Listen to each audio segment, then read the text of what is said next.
Pretty happy atmosphere in the change room there? The girls, Oh, sorry, yeah. yeah, they're a bit wrecked, but you know, they're pumped.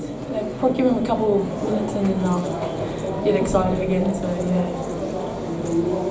How do you feel the team's improved throughout this tournament, Rusty? Yeah, considering we lost so many key players so early in the tournament, the girls had to really rally. So really proud of the effort tonight.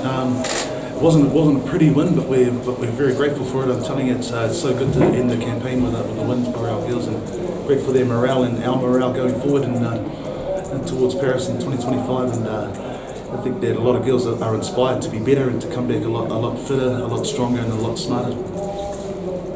It's fair to say you've been a more established women's rugby league country tonight, isn't it? Like France has been playing longer, and is that a fair assessment?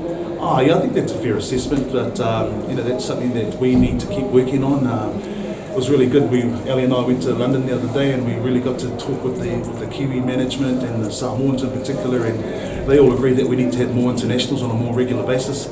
So going forward, that's something we're definitely going to be working on to get our girls more experience and more international experience before we get to France in 2025.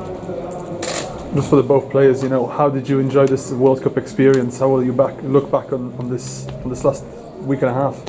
Oh, well, for me, it's my third World Cup. So to play for my heritage is probably an honour that I'm really grateful for.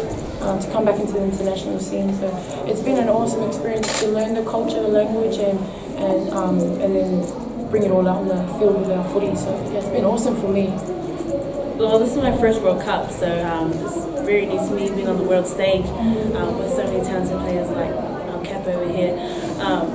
But I'm just proud to represent my culture, my mum's side, being a cookie and actually, learning the language, learning how to shake the hips, and just having fun meeting like such positive girls. That was a real sort of war of attrition out there. You guys got your nose ahead and they came back. What was the message among the group? Like every time sort of friends came back, you guys hit back really hard. What was sort of the message behind the trial? Oh, we were barking orders at each other, but it was just the talk from the sideline kept coming out, stay positive, we just need to earn the right and grind it out.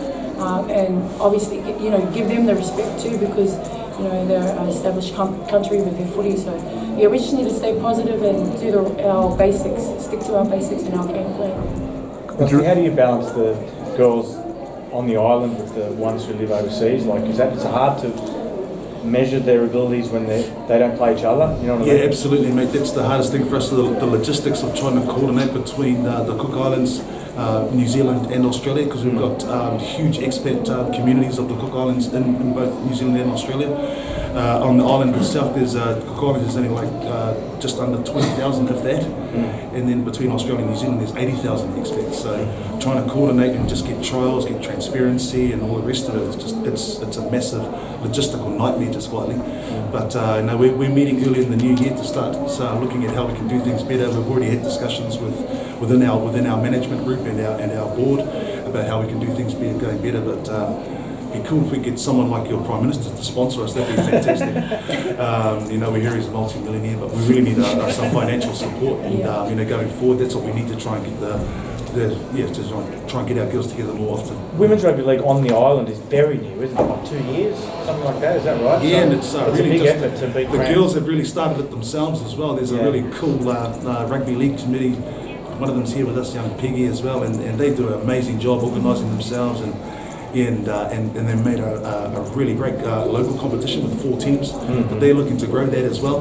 But their training ethic is amazing. Their work ethic is amazing as well. And it's only upwards and onwards, but obviously really hard being on such a small place with such a small population to sort of grow it as much as they'd like to. And unfortunately for us, it's about our girls trying to get into the Australian pathways, because that's where the real development is. And so we have to encourage the girls to actually leave home to try and better their football, to be honest. So that's it's a tough one. You're kind of as new to the game as Brazil, really, aren't you? Really, on the island anyway, Yeah, on the island itself, absolutely. It's a huge effort to beat a team like France. Absolutely, yeah. So we're very proud of tonight's result, and it's a nice way to end our campaign after being up against 1 and 2 in the first game. It was just so tough for our girls, and losing our very few NRLW players so early as well. So that really meant we had to dig deep and be very resourceful and get our ex-players to play 80 minutes. First time she's played 80 minutes Ever. international, Yeah. so it was a massive effort from our captain. Yeah, so it was amazing. Yeah. It seemed like pretty physical out there. Do you reckon you got a nice new rivalry building with France? The captain come up to me and said, "You remember me? You ran over me last year World Cup." I said, "Oh my God, yes I do, darling." But just the camaraderie between the French. They're amazing women. And for us, I think they really studied us, especially in the middle, and they really worked hard in the middle. But it's just about us sticking to our structure and coming on top with a win.